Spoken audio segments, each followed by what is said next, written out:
Hey, this is Abar, and you're listening to Concede.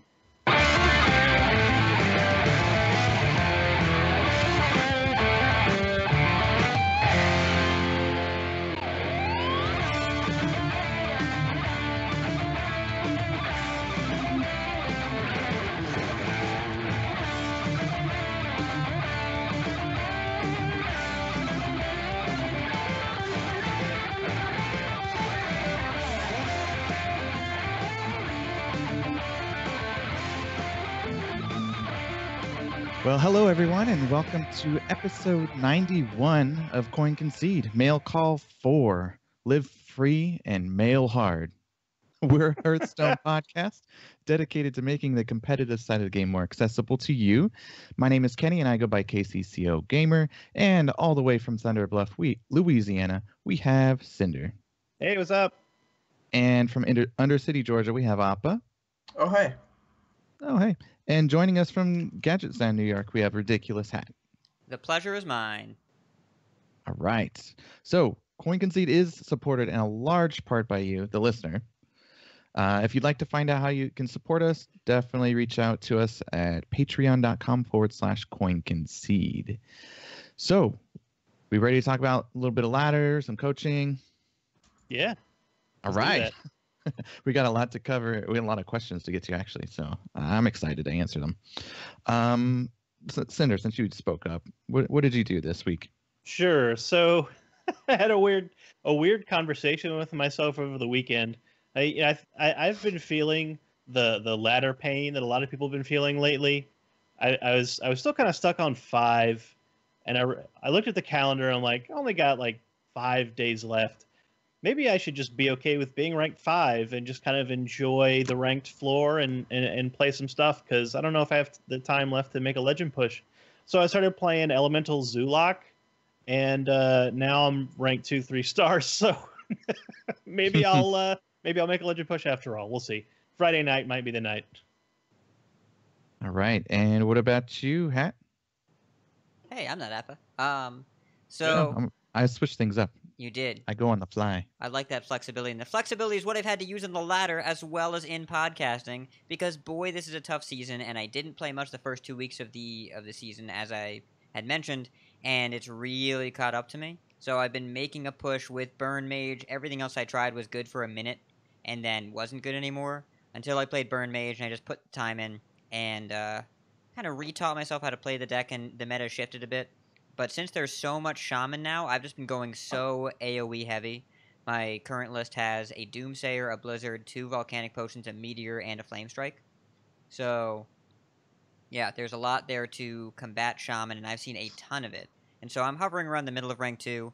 I don't have work again until Saturday. I'm off tomorrow and off Friday, so I'm hoping to make that push and get Legend, because I haven't missed a month in quite some time, and I know that I don't feel I need to prove it to anybody, but I still want to be orange. It just feels good to be I feel orange. that. I feel that. Yeah, I'm all about that. So, you know.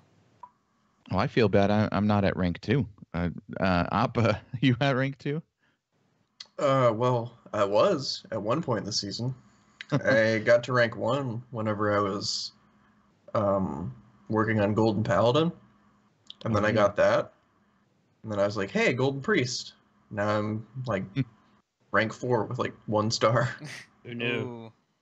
Yeah, like I want to play Priest because like the Priest decks that exist right now are pretty fun, but I also really hate playing against Jade Druid, which is picked up in popularity with Control Priest, and I detest playing against Quest Rogue with anything, and it's not beatable by Quest Priest or by Control Priest.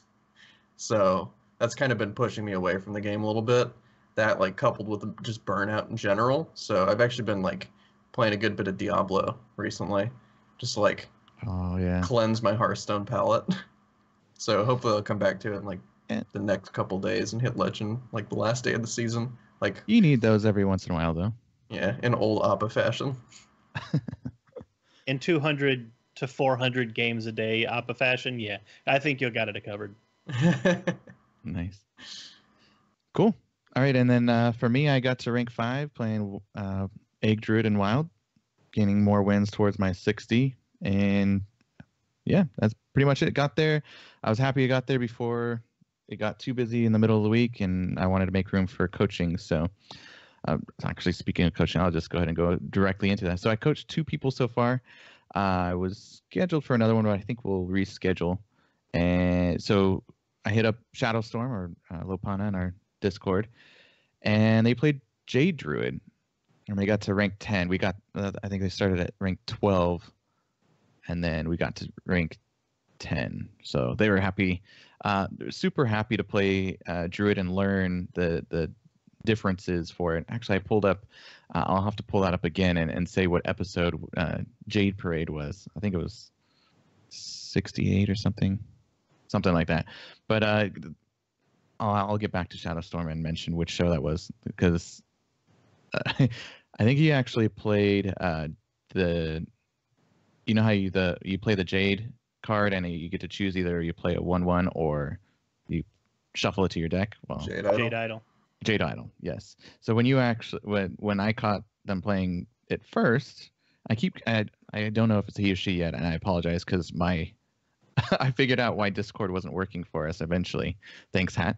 And yeah, so they were just hearing a one-way conversation, but they ended up playing early game. They would shuffle it into their deck, so they were like thinning out their deck and just kind of looking at things differently, not keeping in mind the objective of the game and who they're playing against, realizing what type of deck they're playing against, and adjusting their play to that. So they improved a lot, and yeah, it was really good.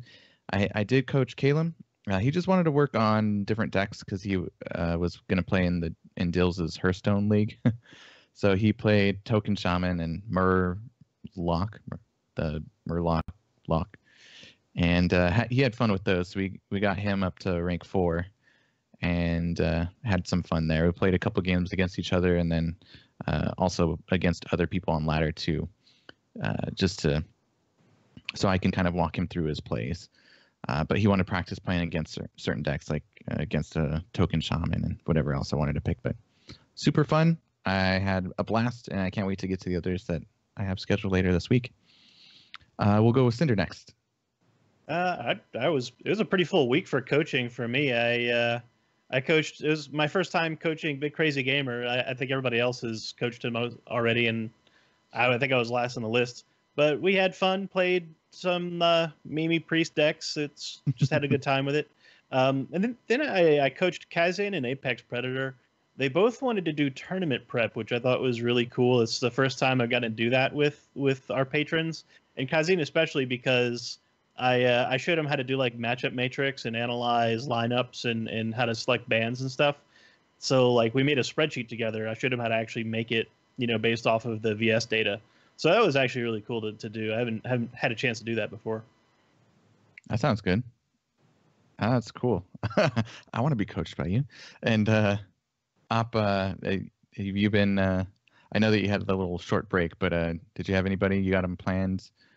Yeah, I got Ronka planned for later in the week, so I'm gonna get to her. It's been cool. Pretty dry coaching for me this month, just because bunch of. We won't get too personal on you, but Yeah. All right. And what about you, Hat? So I finished up my coachings this.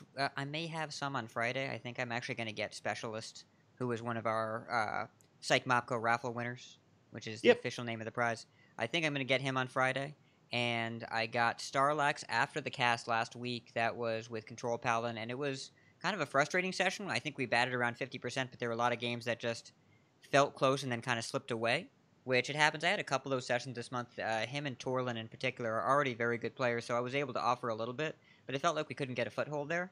But that definitely changed when I played with Midgame the day after. He was in Australia, so we actually played before his shift at work. It was 7:30 a.m. his time. 5:30 p.m. my time, and he said, I don't do aggro very well, I do control, so I want to learn aggro. So I said, okay, we're going to play aggro druid, you're going to keep Innervate, if you have it, you're going to keep Vicious Fledgling, and you're going to keep Mark of the Lotus, and everything else gets mulliganed. And we went from rank 9 to rank 5 in an hour. Hell yeah. Yeah. Nice. It was super gross, because we kept playing turn 1 Flappy Bird, and people kept conceding. I don't know what happened. I feel like you have a good idea of what happened there. I mean, it was It was if you had a checklist, just check both fun and interactive, and it was both of those. Innervates busted. Yeah. Well, and Mark of the Lotus is a really strong card. I actually wasn't keeping it for a while until I looked it up in HS Replay. Yeah. And it's the second highest win rate when kept in the entire deck because the Yep. effect is just so strong for 1 mana. So we only kept those 2 cards, and then I kept Vicious Fledgling if we had Innervate already. Yeah, And, like yeah. the way I look at Mark of the Lotus is remember playing against Secret Paladin and their competitive spirit actually triggered with the relevant board? Yes. Is pretty gross. Except this one, you can just control and play it whenever. Well, also, it triggers on turn 2 instead of turn 7, which is better. So yeah, All that right. was a fun run. Cool. Good productive week. Cinder, you want to announce anything here before we go into the next section? Oh, but Listener League, the listener competition is actually starting this Saturday. So remember, Saturday starting at, what do we put it at, 6 p.m. Pacific, 9 p.m. Eastern is going to be game night. That's where you can catch me and the other hosts who are available just goofing around and adminning, and we may fill in the last couple of slots. But look, listen, if you have not registered for this event, go do it, because the last time I checked, in fact, I'm going to look at it right now. I'm going to refresh my page. There are a number that is more than 0. Oh, it is at 32. Holy smokes. All right, there are 32 players registered, and I soft capped this at 32, but I know 2 or 3 of these people are from EU. So if you have not registered, go do it. Go do it before Saturday, because you don't want to miss that last couple of seats. And I'm going to be hitting up everyone for their deck lists on Thursday night or Friday night. So you will get an email asking for your deck lists, and it will be really obvious about how to do it. And then they will be published once the league starts. So this weekend, get on it. Yeah, those that have joined us in Twitch get a little bit of a head start. Little bit, tiny bit. Well, I think everybody who's in the Twitch is probably already in the league, so it's probably okay. That could be too. All right, let's get into the next section. We got a big news.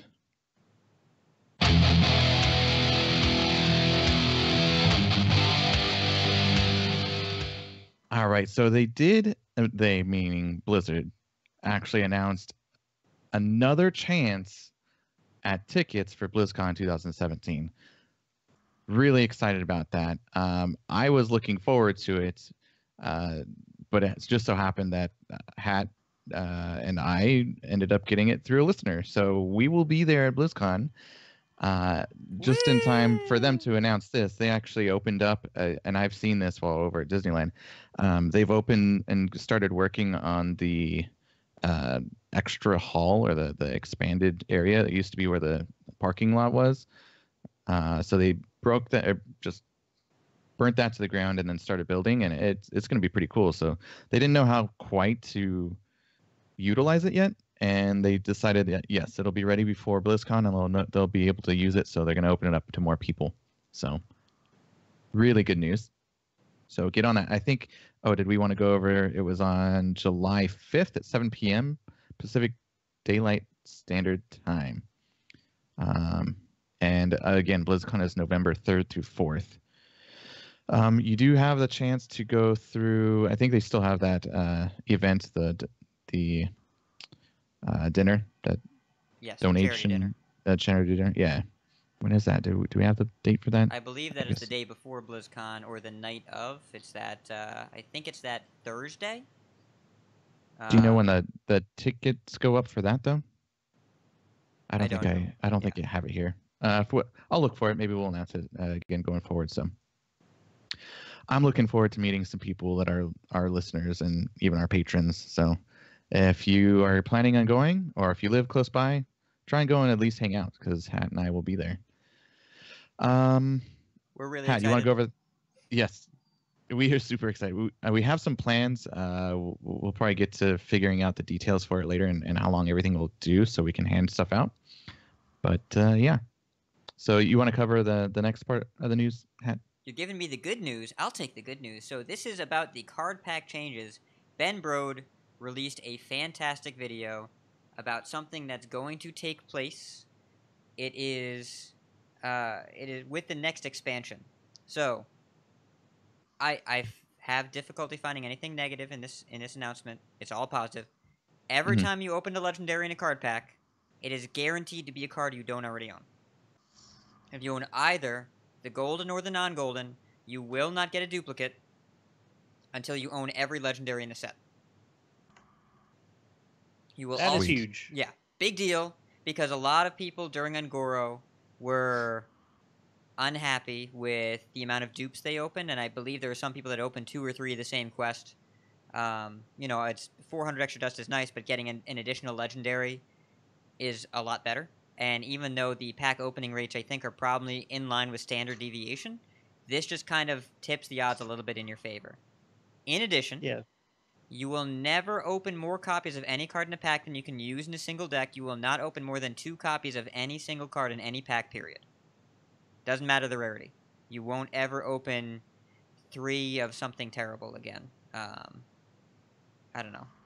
3 bogey There were monsters. there were a lot of when there was that bug for the Cabal Courier. When Yes. people were opening like 3 and 4 Cabal Couriers. That'll never happen. I mean, it won't happen because it was a bug, but now it's not going to happen for any card.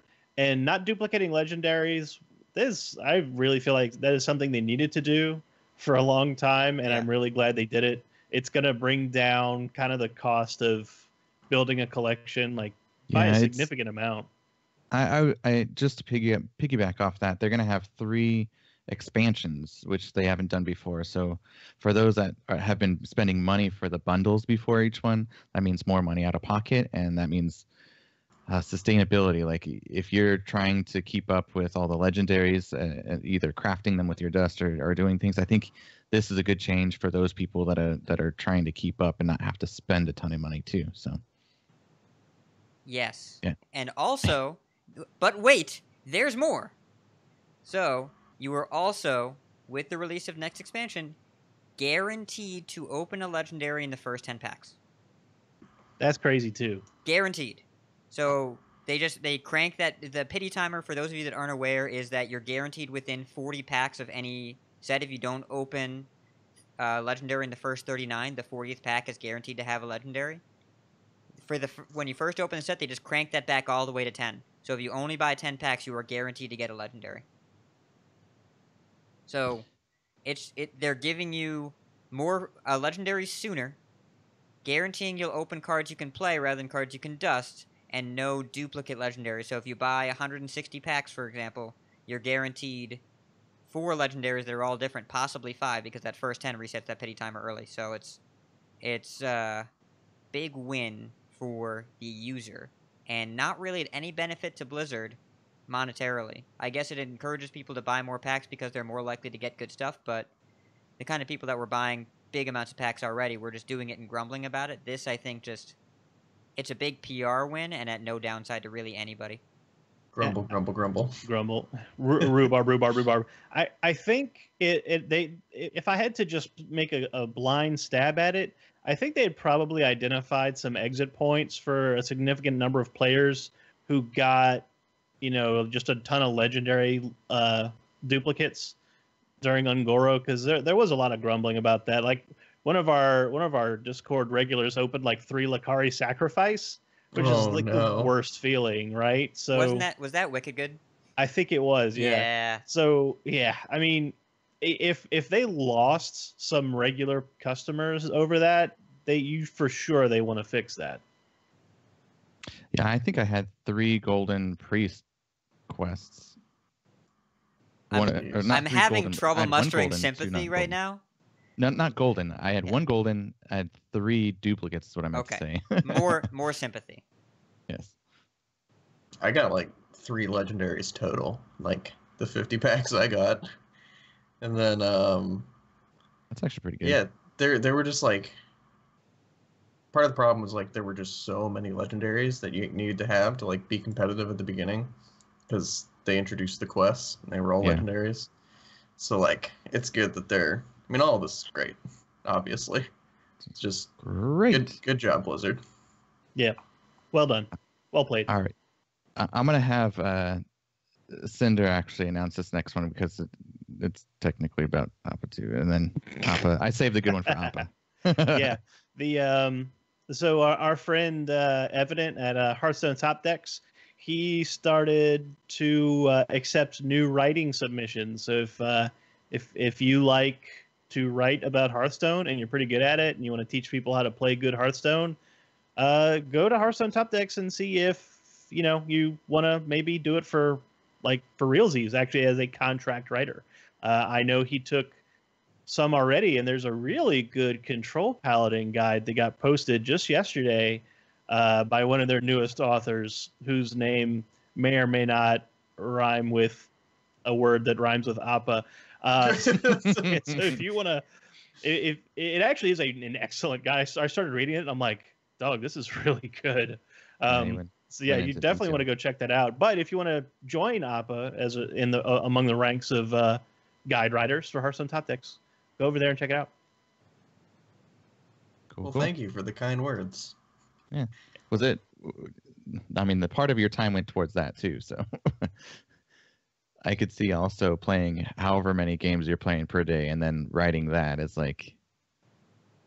Yeah, it was not a lazy guide at all. That was like legit professionally done. It was very good.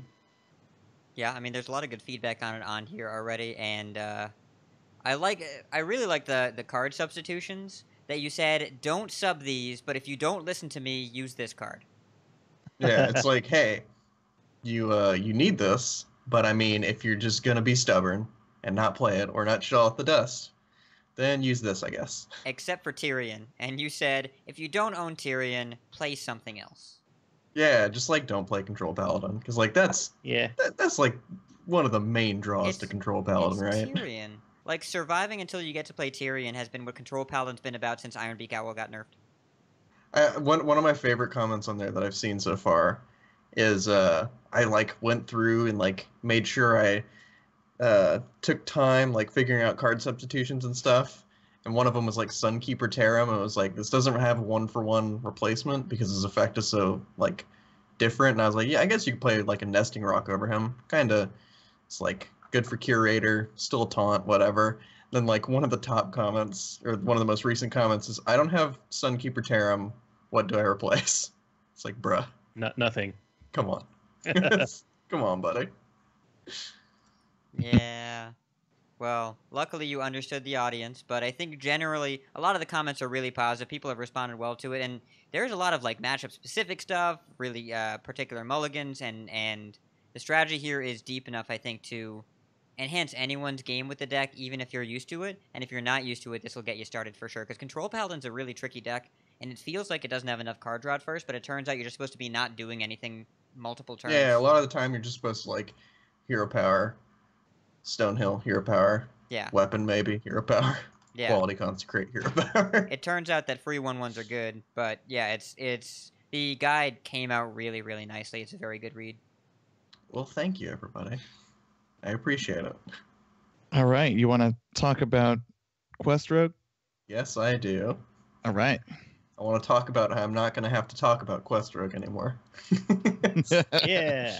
So Quest Rogue, announced today, is getting hit with the axe. It's getting nerfed from the way it reads right now is you need 4 minions to pop the quest, and you're going to need 5 minions of the same name to pop the quest, which is a significant change.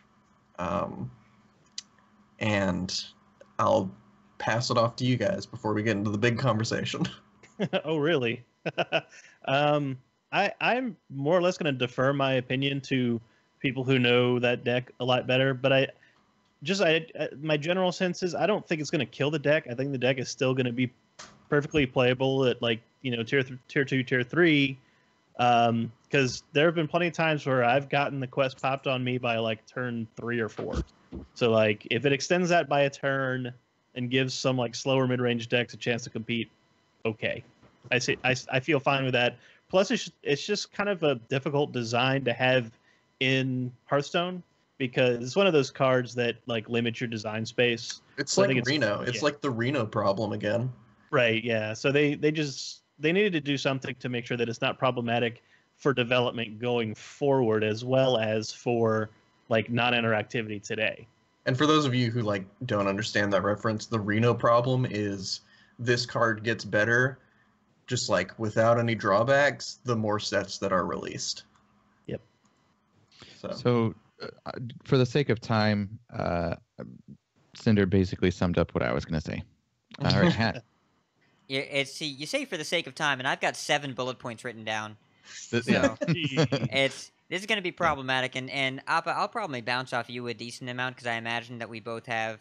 Well, so here's the thing about Quest Rogue, and this is the reason why I'm going to avoid talking about the deck specifically, because I think the short version of the deck is I think it was healthy for the metagame and bad for the game because it operated on an unhealthy mechanism that prioritized the only means of interaction was through the face. That if you didn't hit them in the face, you weren't interacting, they weren't interacting, and it was ultimately combo decks are healthy, this particular combo deck was unhealthy. But the main thing I want to talk about is why does everyone have such strong feelings about Quest Rogue? There's perception issues all around it. People feel really strongly about it one way or another. Some people are sad to see it go because it was super high skill cap. Some people were, like, quit the game because they kept playing Quest Rogues. I think a lot of people that weren't used to building efficient, streamlined decks, you know, especially those that generally play a little bit more casually, it killed a lot of their enjoyment for the game. I have some first-hand anecdotes, some second-hand anecdotes. But everyone feels strongly about it because the deck operates in such an infuriating way. Either you figure out how to attack it, and you get nut drawn probably 10% of the time, and then the other 90% of the time you have a game where you both try and accomplish your goals separately, but there's not really much interaction except in the rare game where they get the quest off and you're still competitive and you don't have an ice block up.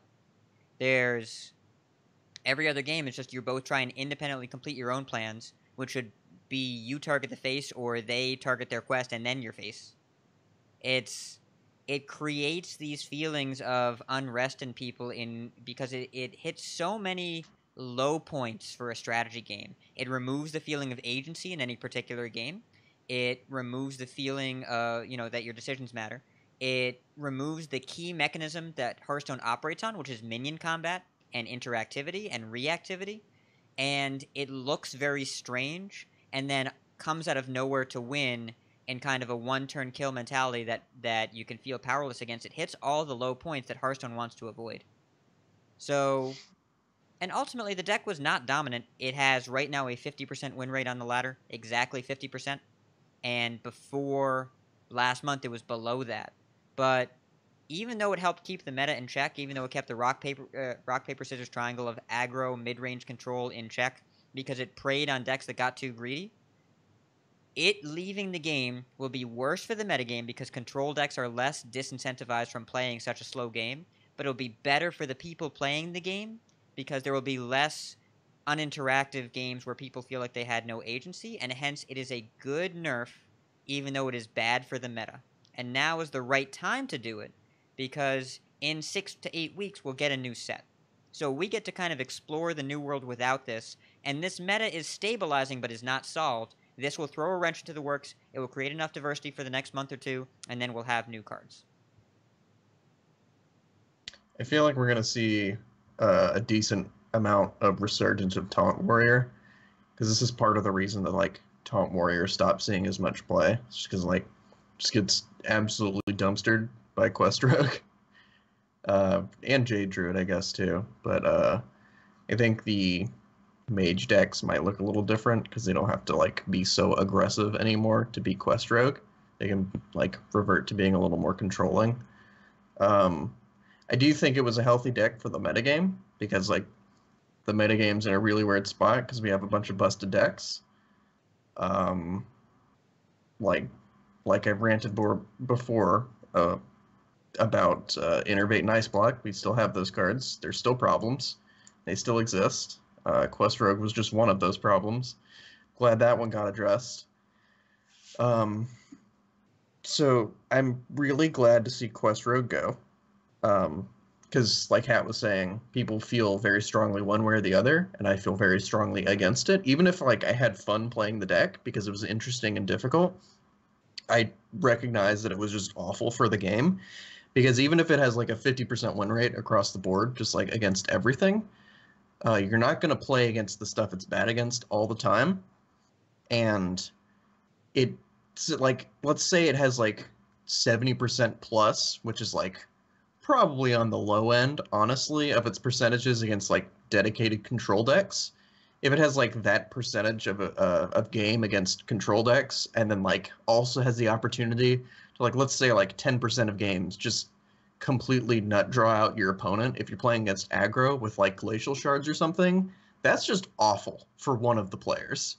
Just like in every game that it plays, you're either not doing anything and then you're just dying when they complete their quest with like 30 damage from some novice engineers and a Bilefin Tidehunter or something, or you're just like hitting them in the face really, really hard with your war axes and stuff, and then Quest Rogue's like, great, I didn't get to do anything. He got to make no decisions and hit me in the face over and over again.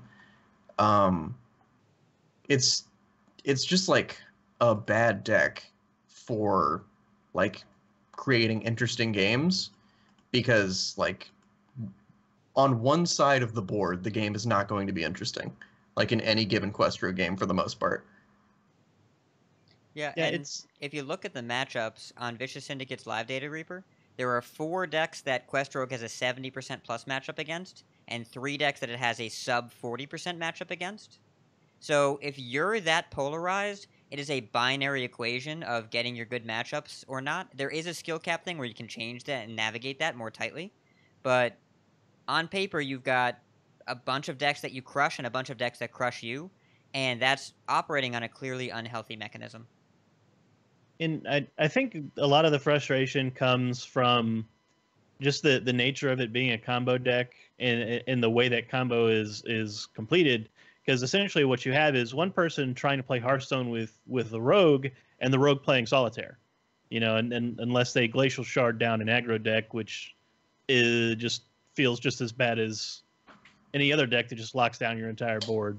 But the one thing I don't agree with is people who think it was meta defining or even meta warping, because I still think that the meta right now is boiling down to aggro decks that compete with one another versus control decks that are trying to beat those, versus Taunt Warrior and Jade Druid and the occasional priests that kind of fit in that mid-range slot. The only thing that Quest Rogue's reduction in play I think is going to affect greatly is it's going to allow priests some room to breathe, and that's what's going to change the meta. I think is more priests and more diverse priest builds, more efficient priest builds coming in to contest with the meta as it stands. So like the major learning thing, like the major thing that Blizzard should learn from this and take away from this is that aggressive decks with inevitability are not a good thing. Like it was just an aggressive deck that could just freeze your opponent's board, like in best case scenarios, and not let them do literally anything, and then also have more inevitability in a game than Jade Druid. Like realistically, like Jade Druid can obviously get like 30/30s, but like realistically in a game, Quest Rogue's going to have more inevitability like over the course of its game. Right. So like that, it's just like the way it played was like an aggro deck, and then like suddenly they have 5/5s. You got to deal Stranglethorn Tigers literally every turn. Have fun. Yeah, and I think there's a couple things that's important to note. First of all, don't overcompensate in the ladder. The last time that Blizzard nerfed something, it was Small Time Buccaneer and Spirit Claws, and everyone said, well, this was the only reason Jade Druid wasn't good, and they brought it out to play in large quantities before Ungoro came out, and it turns out it still was a 49% deck. It just was better than a 48% deck. And Pirate Warrior, as it turns out as well, was still fine. So make sure you don't overcompensate. There is the argument that Quest Rogue will still be playable on the ladder. I know we mentioned that earlier. Think about all the times that they completed the quest and then kill you with the Stone Touch Boar and 2 bounces. They would have been able to complete the quest anyways. I think it'll go way down in ladder representation, still be relevant in tournaments in some contexts, but don't overcompensate and don't just immediately bust out Taunt Warrior and Jade Druid, because the meta as it stands still has a bunch of powerful decks. They'll have to reach equilibrium, but make sure that you don't assume that all the aggro decks are going to dry up. It's a bad assumption to make. So My opinion of what I see or I guess I guess my opinion, whatever, of what I see happening is I can see Quest Rogue kind of refilling the slot that Mill Rogue had in previous metas. Like, it wasn't a bad deck. Like, whenever it went off and like got good matchups, it was like really, really good. Like, if it played against control, like Mill Rogue was like awesome. And like whenever Quest Rogue plays against control, it's awesome, right? It'll just be like a tier 3, like tier 4 deck, just because it's like that much harder to complete the quest. And I think it'll see maybe some tournament play and like very dedicated like targeting lineups, like targeting control. But it's definitely going to lose representation on ladder, just because it's going to be like so much harder to like steal games, like get free wins, and just like complete the quest in general. I think the other deck that's really going to benefit from this is going to be Control Paladin, because that deck is really only checked by Crystal Rogue and Jade Druid. And there will still be Jade Druid, but that's only one deck that just dunks on Control Paladin. Control Paladin is pretty good across the board against everything else, like within plus or minus 5% win rate. So I think that's going to be something to watch for too. Yeah, so like the deck is so polarized. Like, we all know I love Shaman here. Yep. So like the deck is so polarized that when people watch me play, like I really like Nazaw Shaman right now. I think it's a fine deck. But when people watch me play, when they're spectating or whatever, and they see me play against a rogue, and I see the rogue play quest on turn 1, I will go bottom right and concede instantly, because I don't want to waste my time. Because it's that bad against, like, it's that disgustingly good against control. I don't want to spend like 10, 15 minutes trying to figure out like a 20% way to win a game when I could just like lose a star and play something else. True facts. And I think So- you'll see Miracle Rogue take the place of Quest Rogue in a lot of lineups as well, because Miracle is still just as good against a lot of the control decks. Maybe not quite as It is. convincingly, but it's, against J Druid, it's what, 57% instead of 74%, which is a healthy win rate. Still wins most of its games. I think I would expect also Dragon Priest to benefit a lot, and really those slow stat for stat, turn for turn, mid-range decks should really benefit a lot. I think you could see an argument for Jade Shaman as well.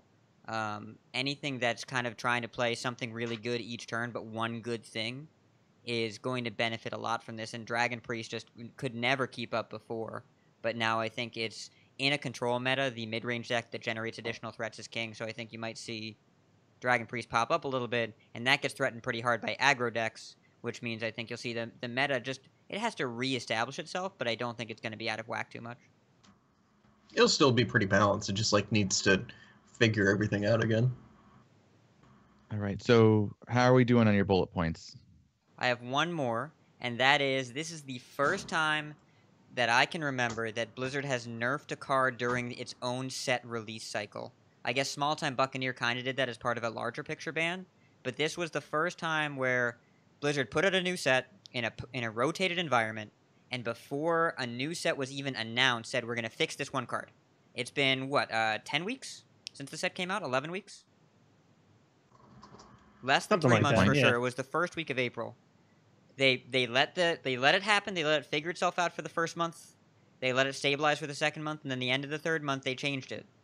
That's super duper inspiring that they have listened to community feedback. They have a Q&A this Friday about it. They are listening, they are responding, they are communicating, and they are moving quickly. I think this is a bright future sign for the game, that they recognize when something is unfun or that something is a mistake, and they're not going to wait and let things equalize itself. Because if you look at the metadata, right now the meta is healthy with Quest Rogue as it stands. It is the in-game experience is not fun in certain games, but the meta is healthy, and they changed anyways because it's good for the game, even if it's not good for the meta, and they moved quickly, which I love, love, love, love. So props to Blizzard for making this change in a reasonably timely fashion.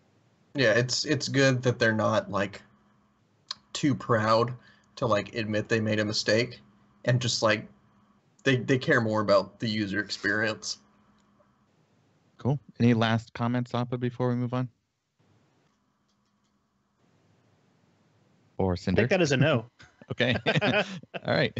So that's I don't want to spend too much time on it. It is a big part of the news. I mean, a big part of the news in the community lately. But we do have a lot of emails we want to try and catch up on. So let's go ahead and get the last couple things here. I'm going to link them in the Twitch chat. So some of the tournaments coming up, we have go watch Spring Championship. I just threw the link up. You do have your champion that you can choose too, which I'm. It's funny to see that Mage is countryless. Wait, is he really? Yeah. Did I cause that much confusion? I think it's funny that it doesn't have. Well, I don't know. Maybe he's not a citizen. He is from New Zealand. We have confirmation Confirmed, from a yes. Kiwi. And then also the last thing here too, we have the Hearthstone Wild Open too. So I think they had the prelims or the ramp up to it. So I'd be curious to check that out. You guys gonna choose your champion and watch some of these? Already done. Yep, already done. Done. I haven't done it yet, and I don't know who to choose. I know. I want to hear you guys' insight. I'm thinking Muzzy. I want to pick. That's a fun. Like everybody on that list is a fine choice, honestly. I'm going with Hoy because it's kind of been like the month of Hoy, and I feel like he's kind of in the zone right now. So I'm gonna hitch my horse to him. I changed my mind. I'm gonna pick Hoy. That's fine too. Okay. All right. So take it away for our tournament. I know you love. What's Abba's pick? Oh yeah. God Lento, because God Lento. He's God Lento. It's true. That dude's ridiculous at Hearthstone. The same guy who, while he was in China for another event, just entered a 2,000 seat Open Cup and won it in China. Like, oh, okay. Didn't even know you had a Chinese account. Isn't this like the first, like, round of 16 thing? Like, HCC, like, end elimination round. That's what I'm looking for. Isn't this like the first time he's made elimination rounds? I believe so, yes. Yeah, so like I'm expecting him to win the entire thing. Well, I was expecting that, but then I watched him play against Disguised Host at Seat Story. Oh, you know what?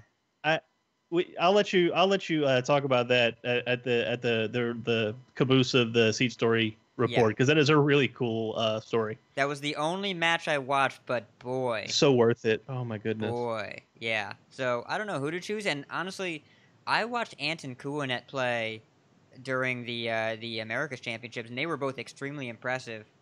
But picking someone that's unproven at this stage of competition is also kind of a dangerous idea. And I'm thinking about Jason Ju. He's a really, really good player, and has played he's also very good and very consistent. Super consistent. And he's played more Control Warrior than most people have played Hearthstone. True. It's what, 20,000 wins? It's an ungodly amount. Yes. Yeah. Well, I'll transition myself, and let's talk about Seed Story Cup. It's the grand tournament. So, before I talk results, let me just pass a note to Take TV. I know you guys and women, I'm sure, you're a German outfit, and you may not be super on top of United States cultural trends, but the Cowboys and Indians thing, that's not something we do anymore. We've decided that's in bad taste, so please don't do that again. Because what Take TV usually does is they do like they put all the players in two camps and just kind of like just another layer of rivalry for them to get behind. And it's usually something goofy. Like last time they did like, Amon-Ra versus Hotep or something, like the two Egyptian gods. And, that's fine, whatever. But yeah, the Cowboys and Indians thing, not a good idea. So yeah, let's not do that one again. Also, if we're going to be culturally insensitive, can we like at least say Cowboys versus Native Americans? Because they're literally not Indians. Right. Yeah. But let's not go down that rabbit hole. Let's actually talk about results.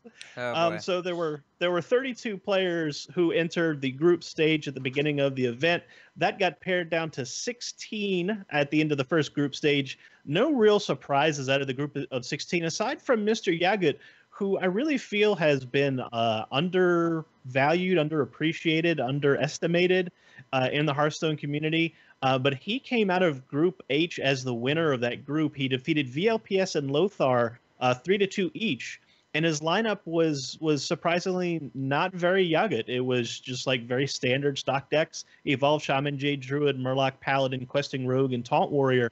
But he played extremely well, and he managed to win the group. So that's like one of his first big tournament achievements. So I think a special note needs to go to Mr. Yugget.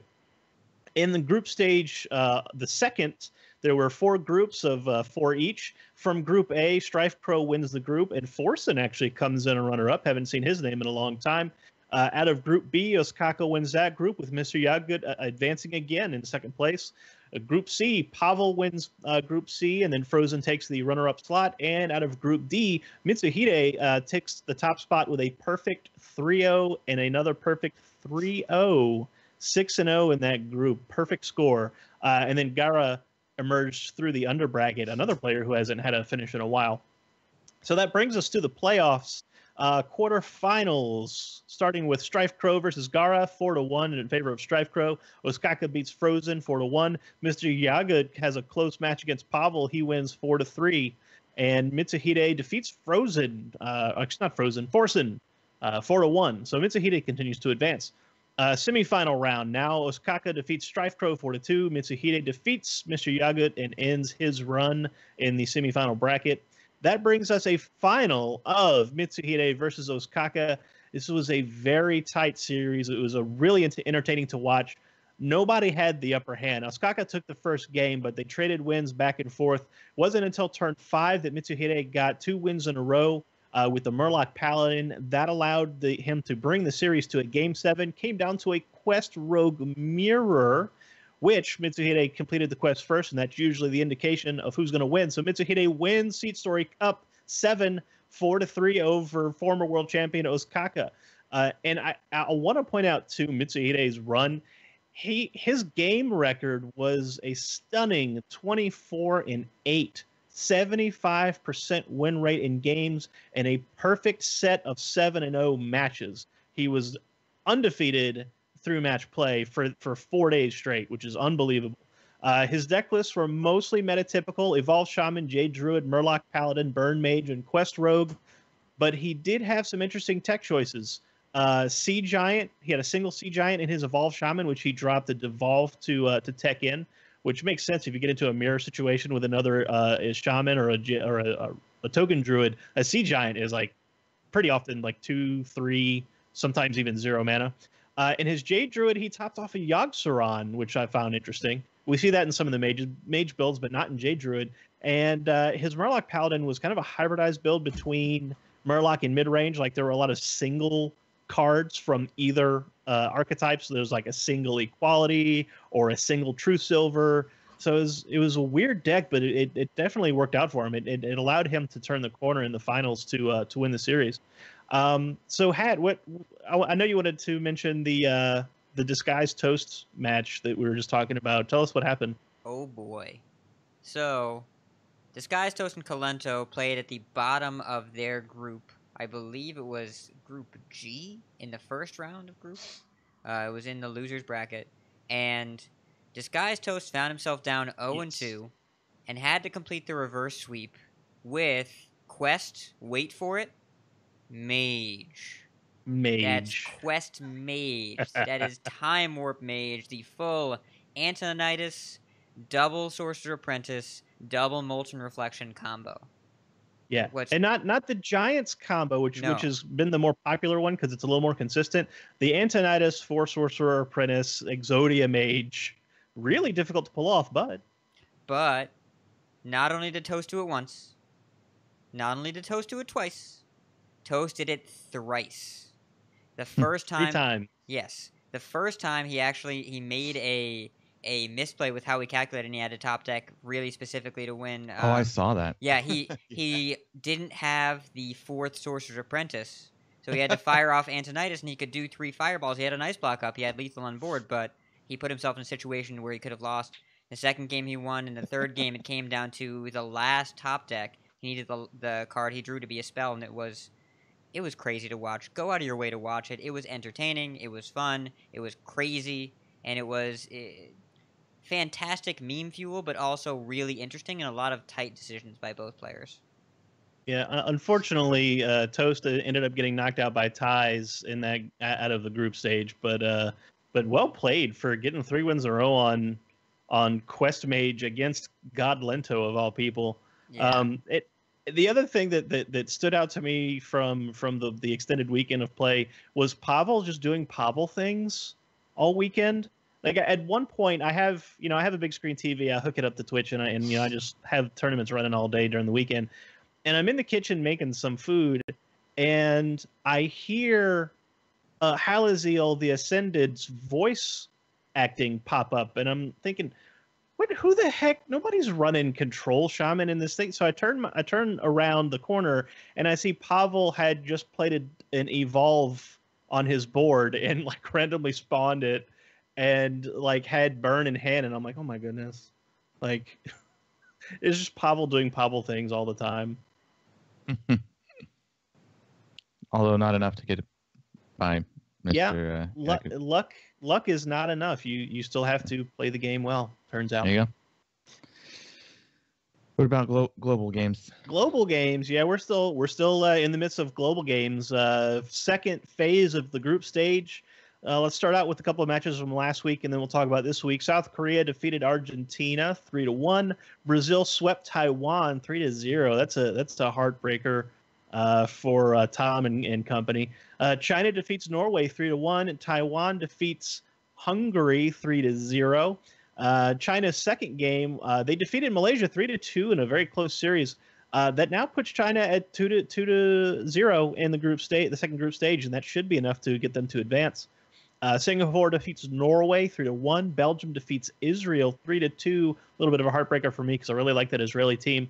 The Netherlands defeats Korea 3-2 with a reverse sweep. That puts Netherlands at 2-0 in their group, and they should be able to advance out of group stage. Austria defeats Greece 3-1. Oh my goodness, I'm rooting for Greece too, just because Deathalore and I have a connection, and I really like a boss. He's such a passionate player, and he's a lot of fun to watch and to root for. But yeah, 3-1, tough set for Greece. The Ukraine defeats Peru 3-0. That puts Ukraine firmly in control of Group E. Bulgaria defeats Canada today 3-2. The Canadian team is in trouble. Like I believe this puts them at 1-1 in the group, and they look so strong at the beginning of the first group set, and now towards the end of the first group set, and still now they look a little shaky. I'm not sure they're going to advance out of group. We'll have to see how it plays out. Their future is uncertain. And then the other match this afternoon that was really interesting, Mexico defeats Italy 3-1. So this puts Mexico in a 2-0 lead at Group F, which is just, they look so good right now. I've been pleasantly surprised by the Mexican team, and I'm finding myself rooting for them more and more. So hopefully they continue. And the last match, the U.S. had their match against the Czech Republic. The U.S. loses the match 2-3 against the Czech Republic. Czech Republic is now 2-0 in their group. The U.S. is 1-1. Their future also uncertain. They're going to have to win another game, another set, if they want to stay in contention to make the playoffs. Would you say the winning team is running through the bracket unchecked?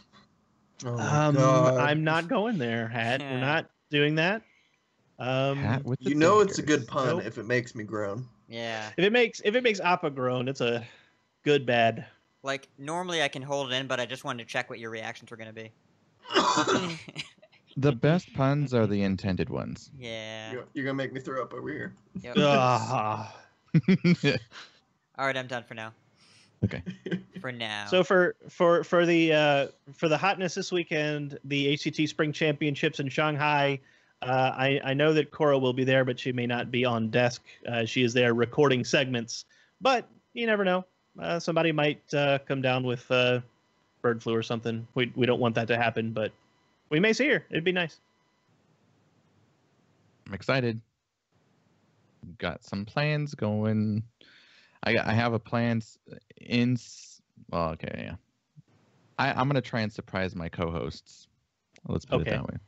Are you gonna be on the desk in Shanghai? No. I'm excited. That would be to surprising. have her on the show. I'm sorry. Connecting the dots here. I hear Cora and I'm thinking, oh, I can't wait till she's on the show in August. So yeah, that's where my mind went. I was like, okay. Well, we're glad that you came back from wherever it went. All right. So we're gonna have you read the iTunes. Well, it's not really an iTunes review. It was one of our emails. Oh my god. Okay. Hey, I didn't put it there. It was Appa. No, it was me. Oh, it was Hat. Yeah, so one of our hosts whose name is the opposite of Ember Descendant made me read a review about me last week. So you know what? That's fair. I guess I did kind of roast you on that one.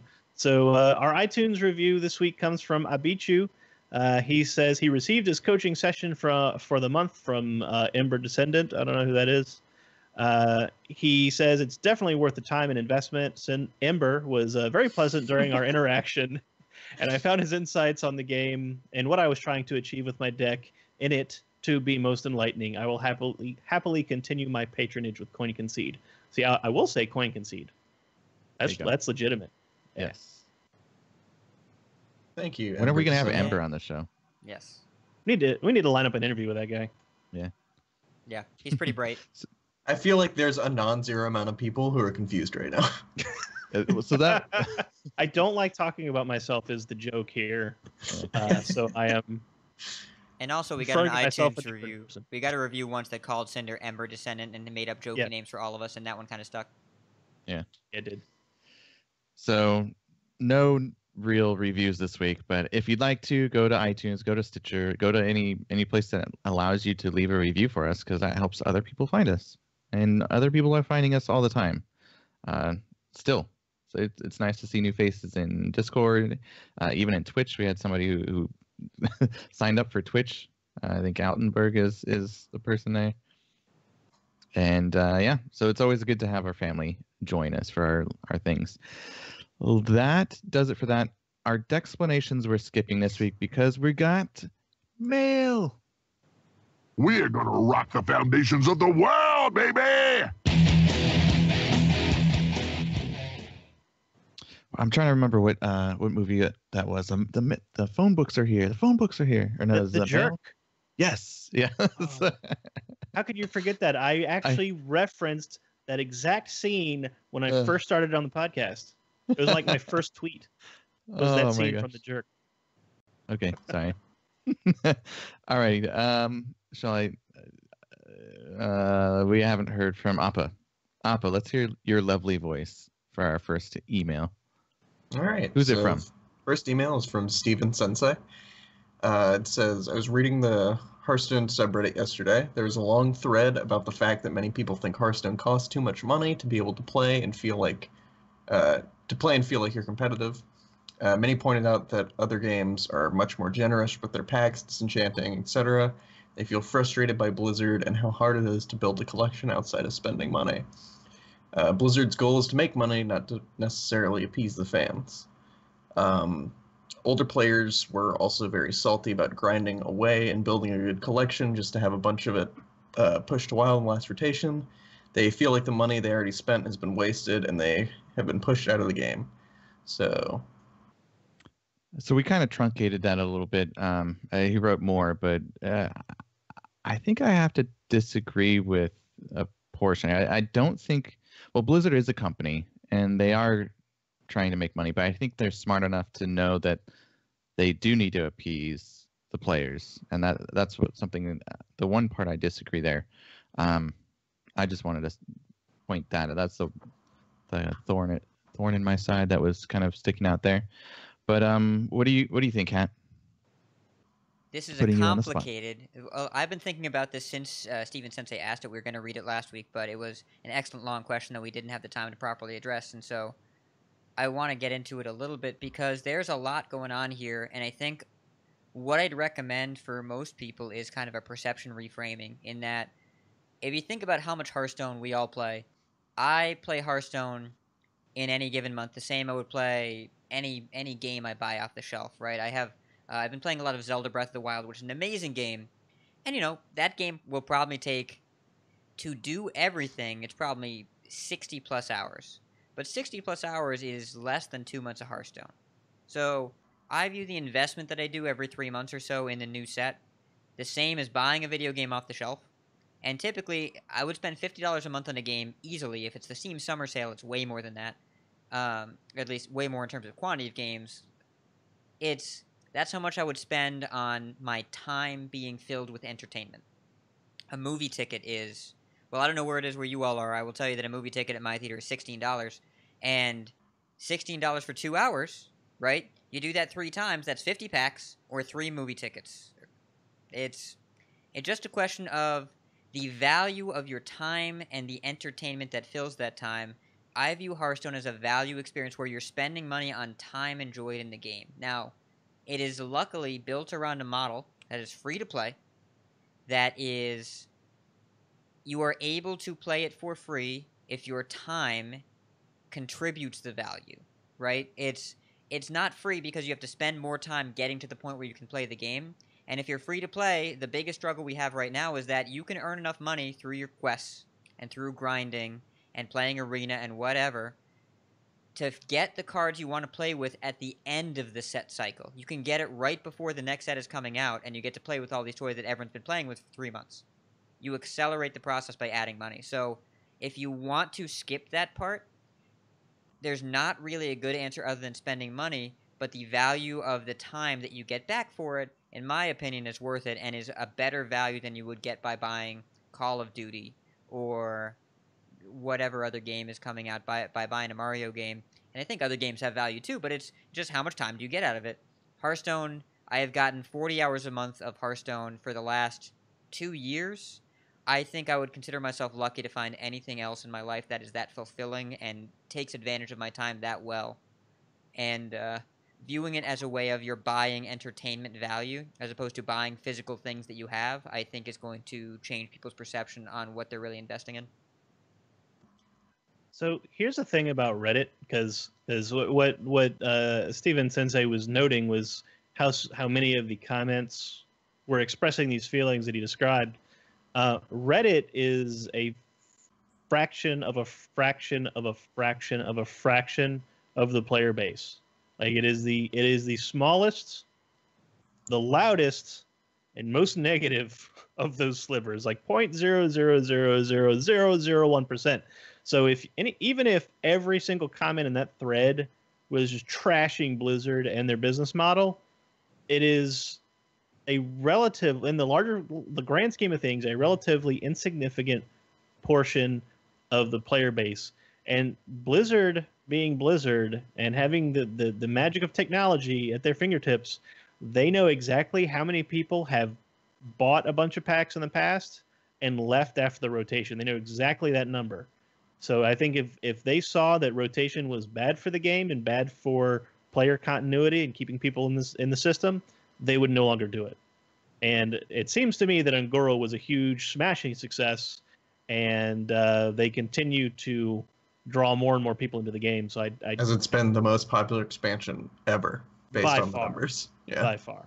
Yeah. Sorry. Go for it. Finish. Okay. So my thing is, I don't want to trash Reddit too much here because I think Reddit's great. I just don't like the Hearthstone subreddit for a variety of reasons that I won't go into here. But you have to realize, like, if you're going on Reddit or like even Blizzard forums or like wherever you're gonna go on the internet, you have to realize that it has the potential to be an echo chamber, and that's one of my gripes with the Hearthstone subreddit is that a lot of posts start turning into an echo chamber, and people just start mimicking themselves or mimicking each other and just like getting progressively more salty about random stuff. And I don't agree with like a lot of this stuff. I do think that it's very hard to be free to play unless you've been playing since like beta, because my idea of being competitive is owning every deck, being able to play in tournaments. But I also agree with Hat that at the beginning of an expansion, just like shell out $50, get a bunch of resources to like craft cards and like make decks, get legendaries, like whatever. Like it's $50 for like 3 months of like just an expansion, and then they're gonna last you like the rest of the year. Like that's a fine investment, honestly. Like other than that, I'm a free to play player, and I own every single deck in the game right now. It's really not too hard if you know how to like prioritize your crafting. Well, you own every single deck in Standard. I own everyone in Wild too. Really? Yeah, I own everything. Wow. Yeah, pretty close I to owning just everything. recently recrafted all my legendaries that I disenchanted. Oh, the rich get richer. Yeah, Well, and I think it's worth discussing. A big perception issue here is that this is not a pay-to-play game; it's a free-to-play game. And so, while the investment is reasonable, think about it from this perspective: if you are a person that if you don't have access to that kind of disposable income, if you're young and don't have a job, you don't have the ability to spend money on it, or if there's other reasonable factors competing for your income, and you still want to play a game, and you download Hearthstone because it's free, and you're having a lot of fun, and then you jump in the ladder and you get smashed over and over again by legendaries, and you are unable to make that $50 investment, or you're a brand new player and you figure out, let's say somehow you figure out a deck you want to build and you realize you'd have to put in $100 to catch up. That's daunting and a problem of Blizzard's own making, because by understanding the game takes money to play quickly and effectively, and then by dangling that in front of people but allowing anyone to walk in, which I think they should, they are creating a problem of the haves and the have-nots. And while $50 is a reasonable investment if you have the ability to spend $50, it's important to be aware for the people that can't, the game is a reminder of their inability to spend the money on it. So it's worth noting some of this is a perception issue, but some of this is an issue of Blizzard's own making by saying everybody can come in here, but if you want to compete quickly, you got to spend money in the VIP seats. And that means the people down in coach are not feeling great about it. yeah. So the last thing I'm gonna say on this is there's a perception in Hearthstone that you have to spend money to be competitive, and I just completely disagree. This is because of my personal experience with the game. I'm of the opinion it also depends on like what your goals are with the game. If your goal is to hit legend, you're probably gonna have to spend money, like, to be honest, unless you feel like grinding a disgusting amount of hours with a free-to-play deck. But I think it's very possible to hit rank 5 with a completely free-to-play deck. The very first month that I picked up Hearthstone and I was still learning the game, I hit rank 4, completely free-to-play deck. And then to hit legend, it helped me out to have some more cards and like actually have the adventure cards like Naxxramas and Blackrock Mountain, because I just like made Face Hunter free to play and I hit rank 4, because it's not about the cards you have, it's about like it's about your skill. Like if you can't hit like what you're shooting for, there's something you're doing wrong in your gameplay. Like that's what you should be focusing on, and like not like focusing on like packs costing too much money. To be fair, he did mention that in the email. It was one of the sections where he didn't mention. He said some okay. pointed out that Disguised Toast reached legend free to play, but at the same time, he is also someone who plays the game for a living and is not representative to the average player. So yeah, that's fair. Yeah. I guess considering I don't know, I'm better than the average bear at Hearthstone. Yeah. Well, and you look at, I'm actually reminded of, this is a 2-year-old tweet that I'm reminded of, which shows I have some kind of deeper problem, that a Magic professional named Brian Brown Dewin tweeted in mid-July of 2015. He was playing Zoo, and he said, I started playing 2 weeks ago, and I guess I got into it, and he hit Legend 2 weeks in, right? So he's a Magic pro actively to this day, much better at card games and strategy games than people. But someone was asking him, which deck did you did, and he posted it, and it was Demon Zoo with no Void Collars and Mal'Ganis, and they asked why. He's like, oh, I don't own Mal'Ganis, right? So it's a difficult game to play, and it's entirely possible to make substitutions and play a suboptimal list of Legend, but it's difficult, and the better you are, the less money you need to spend, and a lot of the times it feels as though to get better you need to spend money. That's not accurate. but to come in at a higher level of competition, I think requires spending, but it's entirely possible to have the skill set to be successful and not need to spend as much. But human nature is all about identifying ways in which we feel inadequate, and games kind of play that out and amplify it a lot because a lot of gamers base their self-esteem on their game performance.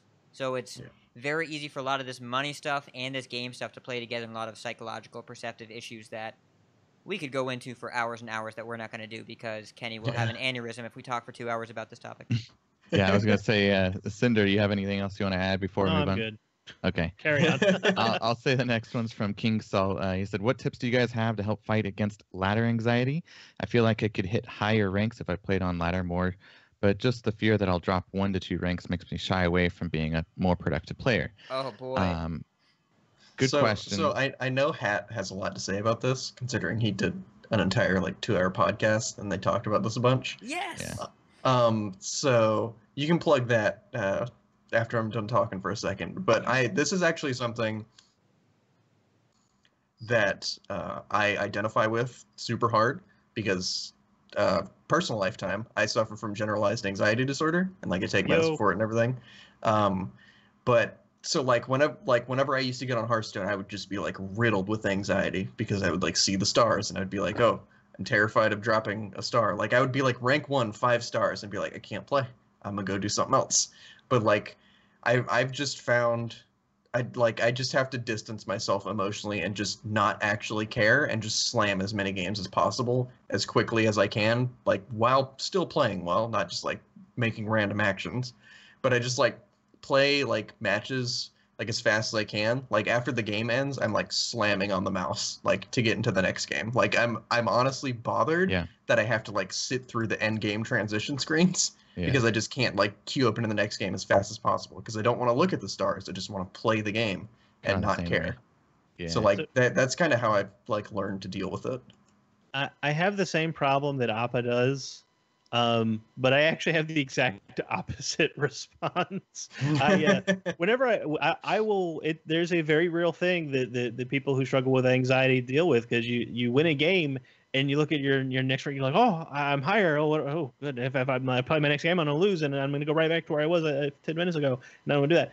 And you start to panic, right? It could be a mild panic most of the time. It is, but I feel that every time I play. And what I do is I actually stop playing.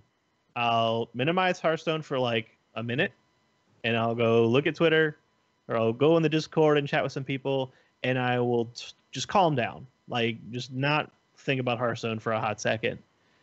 And then once I've caught my breath and kind of got my BPDM back down, I will go back to the game and continue playing. And that's how I deal with it. And what that leads to though is it's part of the reason why my games per month is kind of low.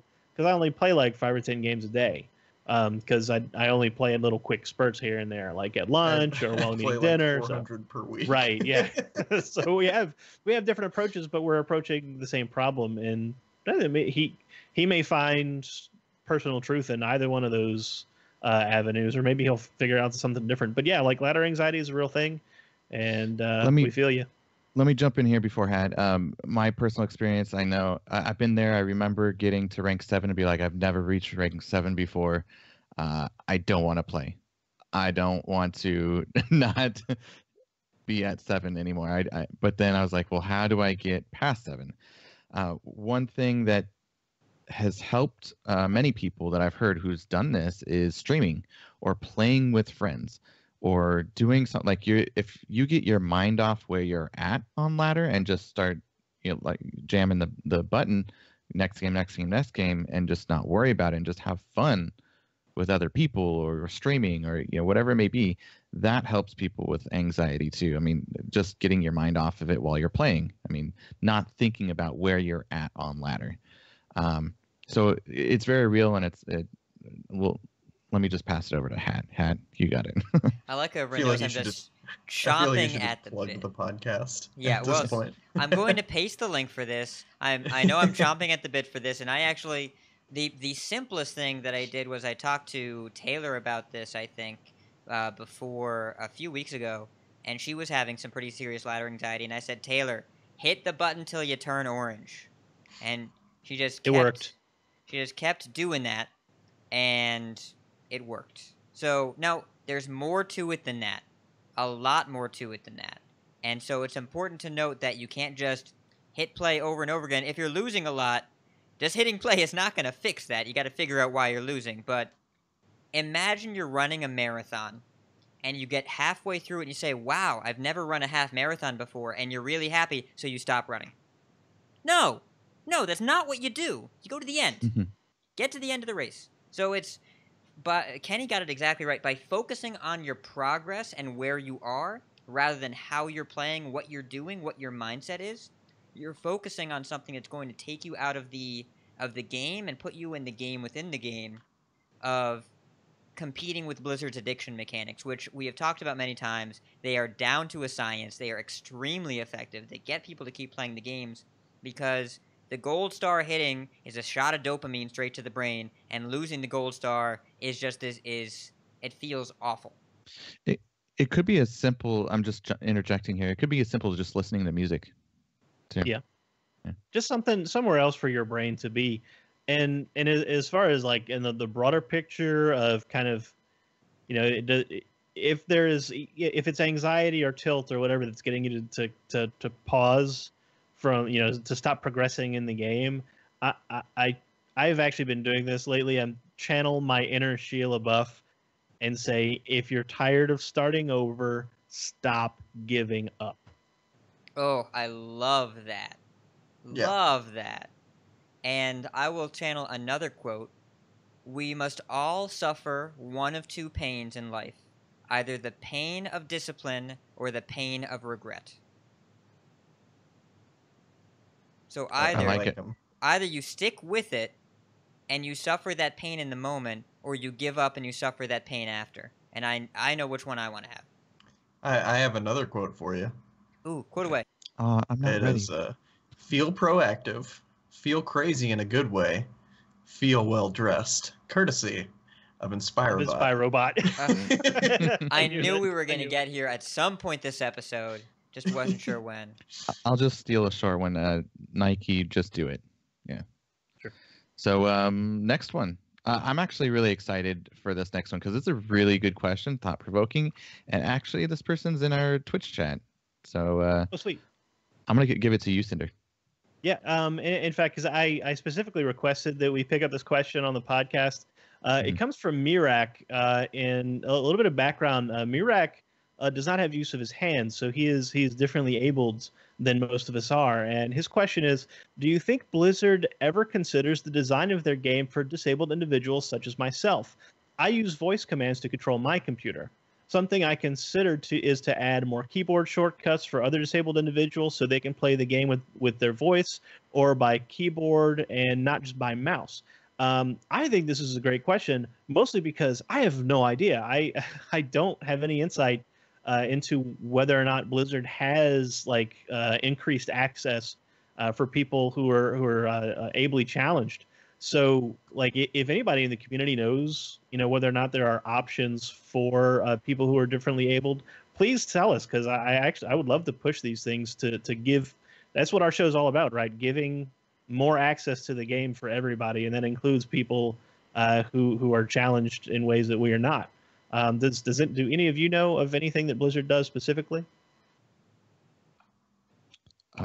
I know they've done things for other games like WoW. I don't know if they've done anything here for the game specifically. I did want to mention, this is why I threw the link out here too. Wicked Good in our chat responded with a good link for hotkeys. Yes, So, Hearthstone hotkeys. I actually have that program. It's an overlay that gives you 1 or 2 button access to various commands. It's like you can pick what you want to attack with by just key presses. So that is useful, but that is only one thing, because there's all kind of different challenges. Exactly. Like people who are maybe vision impaired who want to play Hearthstone, that's perfectly legitimate. I would love to keep this question. If we have a chance to interview any developers or anything while we're at BlizzCon, this would be that's a good really question. good question, because I've just never thought about it before. Just because Right. That's something I'm it's not really in my I guess life experience all that much, but now that it's brought up to me, it's like, oh, this is probably something that should be like discussed and like developed more, you know?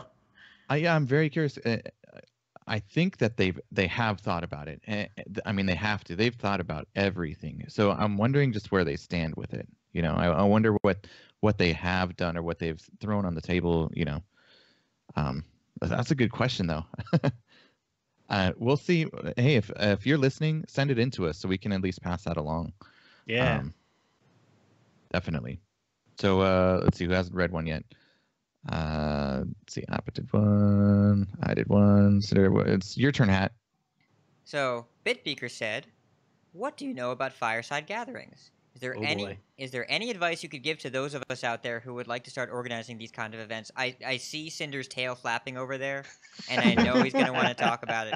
I will give my limited experience. I have been to one. It was awesome. You should go because it's a fun experience. I used to play Friday Night Magic, and that was, it's fun, but it's the same locals around the same area, and you go and play the game. Fireside gatherings are a lot more casual in my experience, and everyone is there to have a good time, and it's more of a social gathering than a competitive experience, and there's some competition there, but I got the vibe that everyone was just there to have a good time on their Saturday.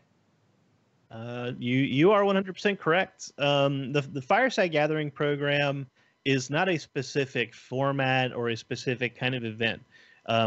Like Hat mentioned, like one of the keys to the success of Magic the Gathering is Friday Night Magic. It's a consistent thing where you can go to a card shop or a comic shop and find people to play with. It's like it's not too competitive. It's every week. It's like scheduled consistently.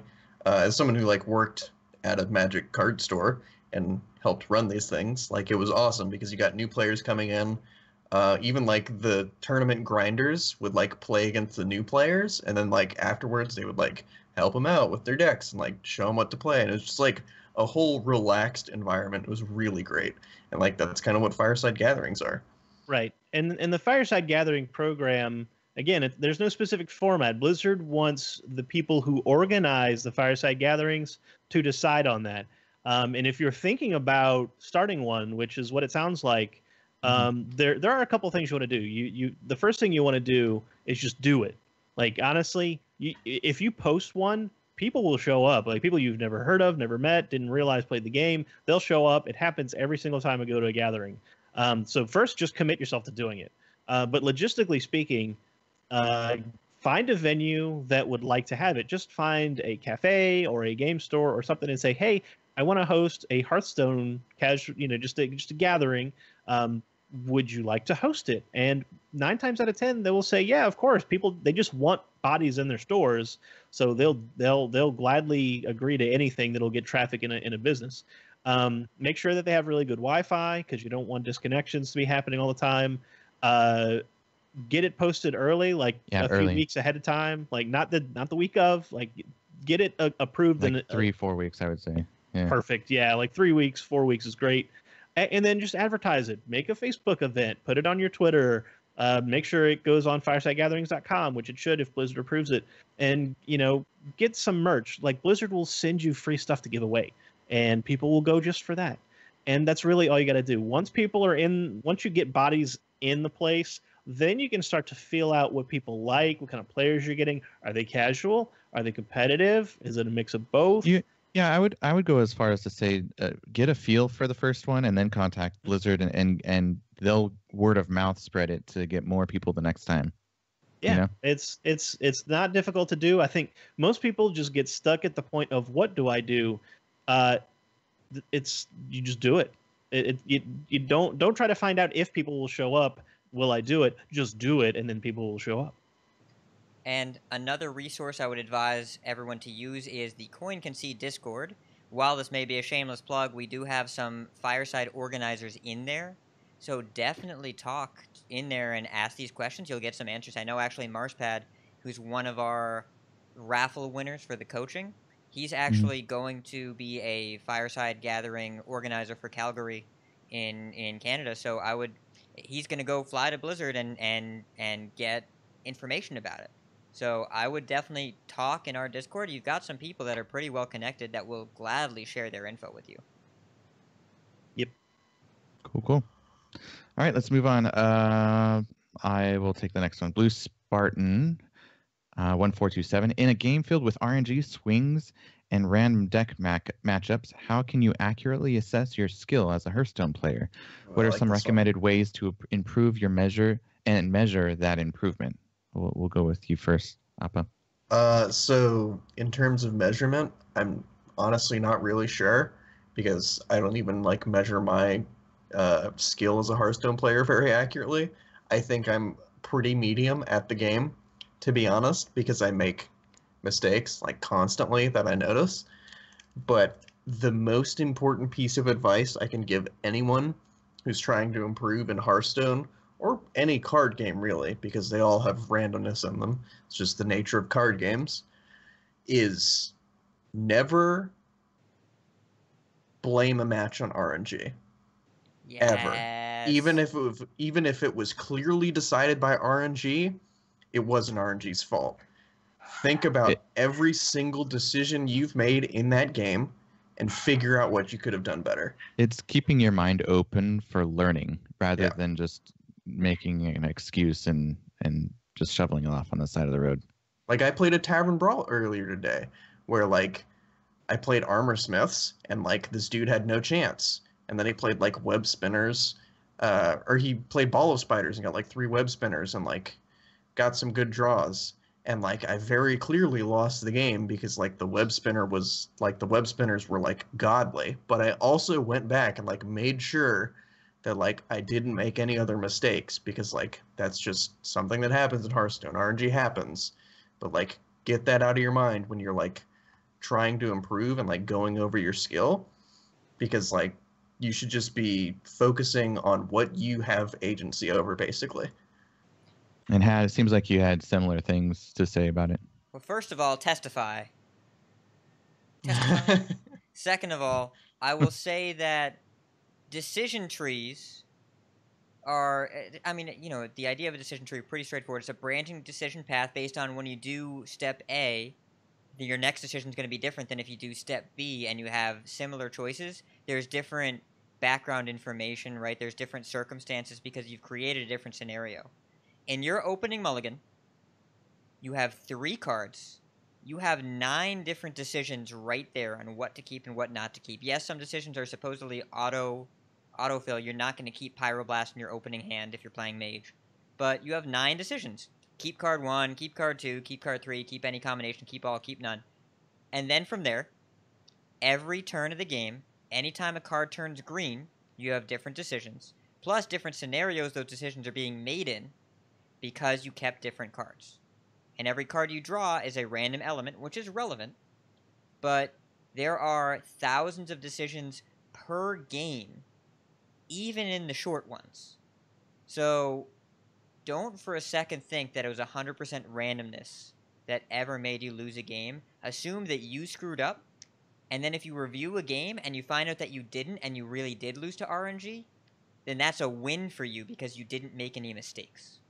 It's the mindset of your enemy is the mistake, not the other player. And if you beat your mistakes, you will beat the other player most of the time, but you will lose to your own mistakes 100% of the time, regardless of RNG. One of my favorite, I have a lot of favorite quotes from like professional Magic players. It's quote day. But one of them is from a guy named LSV, Luis Scott Vargas. He's a Magic the Gathering Hall of Fame player. And one of the things that stuck with me for a long time is even if you're losing now, if you keep playing correctly, the results will come. Neat. Yeah. There's a bit of wisdom that I try to pass on to my chess students when, at least when I'm teaching chess. I tell them that your greatest nemesis in chess is yourself, because you are always trying to be better than the person you were yesterday. So Cinder on Monday, Cinder on Friday is going to be better than Cinder on Monday. And no matter how incremental that improvement is, as long as you are better than the person you were the day before, you are getting better. So I try to de-emphasize like metrics, because I think it takes away from the kids' enjoyment of the game, but also it forces them to focus instead on skills and not on results. Because being results oriented in a game with RNG, that's a dangerous game to play. Just be aware of the decisions you need to make, and be better at them when you make mistakes. That's the only thing you can really do to improve, or the only consistent thing you can do. Yeah. All right. Patrick Chapin, another Magic quote, said, "Tight technical play decides more games than all other factors combined." It's to get back to the question a little bit, the way to tell how good you're doing at the game, a lot of times I don't use a metric, right? Because a number is really hard to translate into a behavior. If you say I'm 2% better than I am this month than I was last month, can you ever go to your spouse and say, "Honey, I want a 2% better relationship this year"? What does that mean? It's what relevance does that number have? How do you do that? Oh, goodness. So what you do instead is look at how many times you win bad matchups. That's a lot of the times. If you were able to pilot a deck, especially when you're new at it, and beat a really unfavored matchup multiple times, I think that's a really strong tell of you as a player, because the best players win the close games where they're unfavored. And so if you're able to navigate a game where you're not supposed to win and you get there anyways, yes, maybe it was RNG, yes, you should go back and look at it, yes, maybe the other player got unlucky, or you got lucky, or they misplayed, or whatever, but figure out why you won a match that you were statistically supposed to lose. And if you do that a lot, that's a good indicator of your growth and skill as a player. That's usually what I do to assess how well I'm playing, is how often I beat bad matchups, or on the inverse, if I'm tilting, how often I lose to good matchups. Man, there's so much I could say on this, but like, this is a question for a coaching session, honestly. Yeah. Well, we're pretty much right up against the wall here, so I'm instead of skipping the others, we're gonna do it rapid fire style. So, this one's from Tor Tools, I think you say it. Do you think they'll continue the trend of Quest? I'm gonna hit Appa with this. No. All right. We have also Marspad. We were just speaking about it. Marspad, would you ever consider coaching on the podcast as a segment? If so, how would you do it? Let's go with Cinder. Yes, we recently did it with Grant from Villains Chosen. We will probably implement it in the extra show a month with our patrons. So keep an eye out for that. All right. Smiley Chris, who's in our Twitch chat, or at least was or is still there. Can I play just for fun in the Listener League if I don't have enough good cards to make 4 decent decks? I don't mind losing, but is playing against meme decks going to bother others? Hat. If you lose but have fun, did you really lose? I don't think so.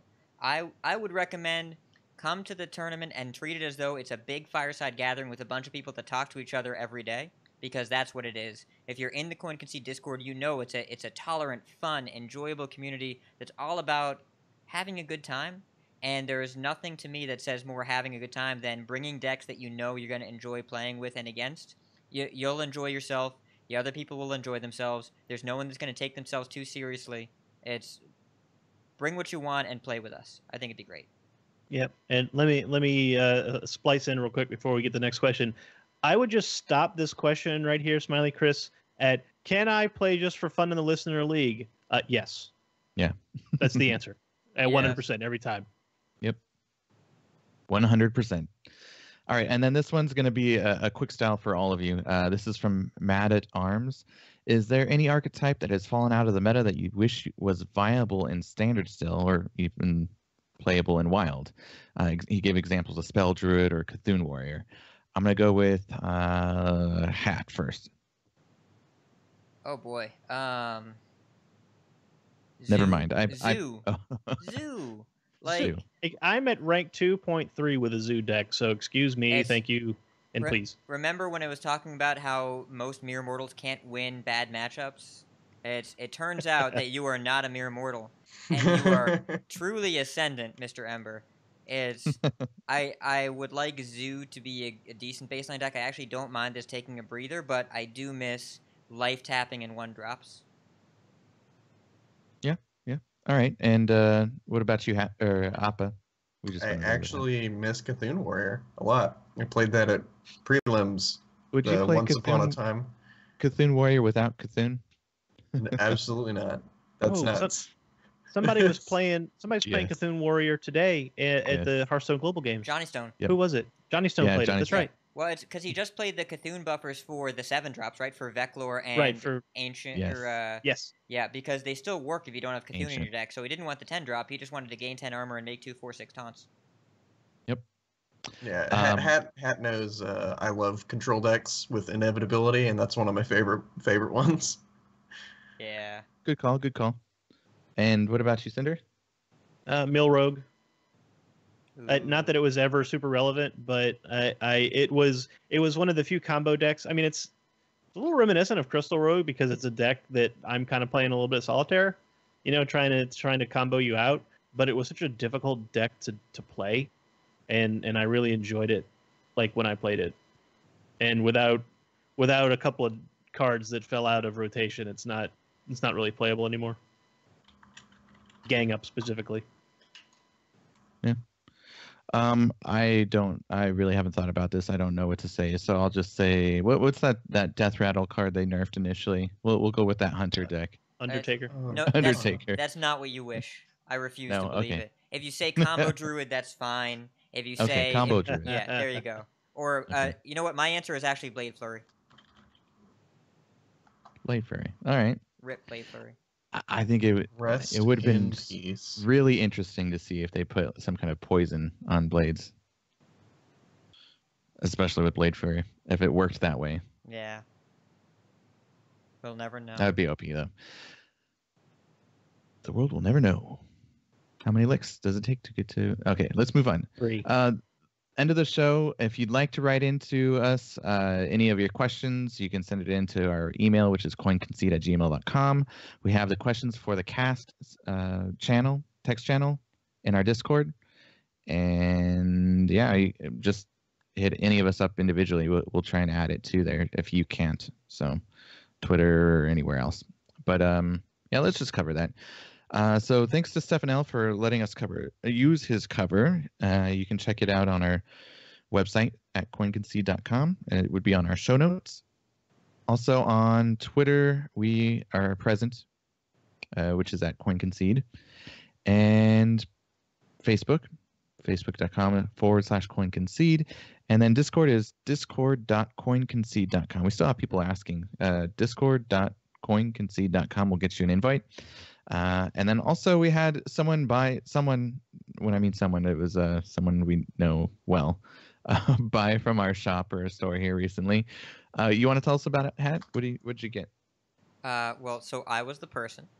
Oh, It's just Spoiler. for clarity's sake, and I got it's a 3/4 sleeve baseball shirt. It's the one with the white middle and then the stripes on the shoulders and the arms on the outside. Awesome.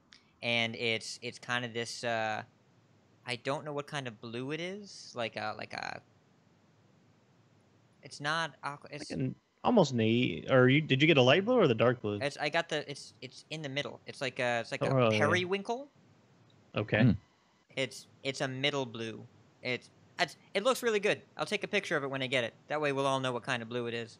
And because I realized I didn't have any way to show my love for Coin Concede by just pointing my chest at people, and I wanted to fix that. there you go. I got it. Speaking of that, we need to get the stuff out for Very Honest. Big thanks to our producer. Yeah. Thanks for Very joining Honest. us here. The best. Always says that this was the new best show ever. So thank you so much for being our producer, our main guy. We will be utilizing you too with upcoming things. So any other upcoming things we want to mention before we get to our shout outs, Cinder?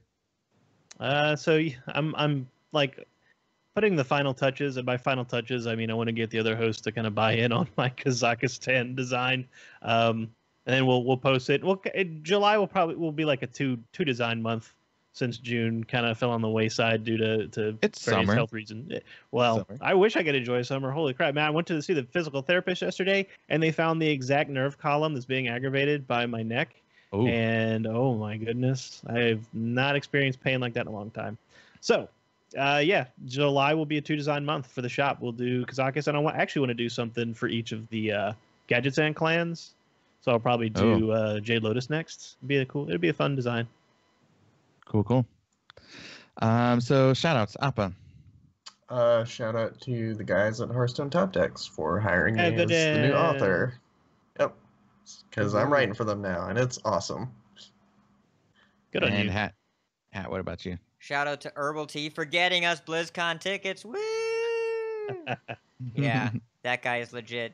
Super duper nice, very easy transaction, and because of that, Kenny and I can not just go to BlizzCon, we're allowed to go inside.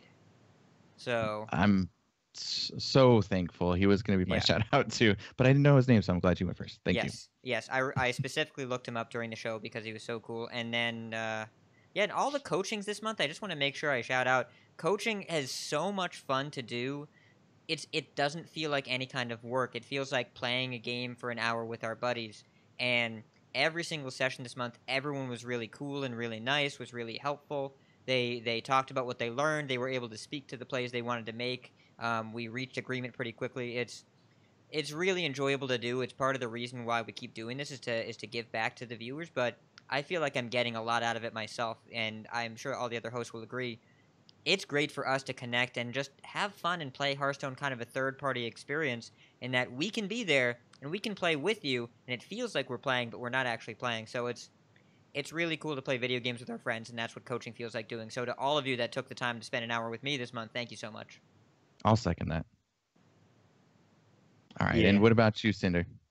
I want to throw it to Disguise Toast for having the moxie to bring that that quest mage and actually win a series with it. That was awesome, man. Do it again real soon. All right, and I'm going to give a quick shout out to those that I see in our Twitch here real quick. So Altenberg is first time here. Blue Spartan's our regular. Calum, one of my coaching this week. We have Chris Leckness, another patron. Fagwint, Hatch and Slash, new patron. How do you pronounce his name? Mirak. That's how I went for it, I guess. Yeah, thank you for your question. That was really awesome. We have P. Sams, Smiley Chris, another person who wrote in, the Avatar, and Variatus 20. I know there was someone else who was who had to leave early too. Psych Mopko was in there for a hot second. We had a sighting. Dude, the Twitch chat's kind of been on fire today. It's been going. I think that pretty much got everybody. I hope I didn't miss any. They specifically say, "Hey, don't forget us." Alrighty. If not, hit me up. I'll mention you next time. So that's our shout outs. Let's go in order here. Hat, where can people find you? You can find me twitch.tv/ridiculoushat on Mondays and Thursdays. Mondays at 11 p.m. Eastern. Thursdays 11:59 p.m. Eastern. Sometimes I'll start a little late. Sometimes I'll start a little early. But what's important is that Twitch is super awesome, and now I have a sub button. So don't feel any obligation to sub. I stream twice a week. It's just to hang out with my buddies. But it's cool that that's an option now for affiliates and part-time streamers like myself. So feel free to stop in there. Always love having new viewers. We're going to try and hit Legend on Thursday night if we can this week. And then you can find me on Twitter at RidiculousHat. I am active. And you can find me on pretty much any Discord you can find in the Hearthstone universe. Just go ahead and tag me and I will be there. I'll be there. All right, Appa. Where can people find you? Find me on Twitter at CycloneAppa or on Twitch at twitch.tv/AppaHS. And I have a date for when we'll be streaming again. It should be July 11th. I should be streaming every day, except for DreamHack Atlanta. But I'm going to be streaming full-time every day, multiple hours per day. So, yeah, July 11th. Put that on your calendar. Get in there. Very nice. And Cinder? Twitter at Cinder Ascendant and twitch.tv/Cinder Ascendant. I may actually follow Hat on Friday and then Saturday doing a legend push with that Elemental Zulok because it's a goofy-ass deck and it actually is winning for me, so I may as well keep going. Well, you probably won't make a legend push on Saturday because that's July 1st. Is it? No, Sunday. Friday. There's only 30 days. Yeah. Well, Friday. But you know what? Then Saturday is going to be Water Rogue. That's my deck for next month. Yes. Ooh. All right, and then for me, I'm at KCCO_gamer. Same thing for Twitch. You can follow Cora at Songbird_HS on Twitter. And when she's streaming, I haven't been keeping up with her streaming schedule or anything. She's been pretty busy. Once this week. I was Yeah. whoa, she's on Twitch. Look out. She streamed yesterday, and I was in there, and I was like, Cora! And it's Songbird Cora for Yes. Twitch. So that episode was quite long, but we had a lot of news, a lot of good questions, really good questions, might I add, too. So I'm glad we finally got back to that and get back to our listeners. I hope you got a lot out of this. I'm going to end it with keep calm and chive on. If you see us on ladder, coin concede. Coin concede. Coin concede. Coin concede.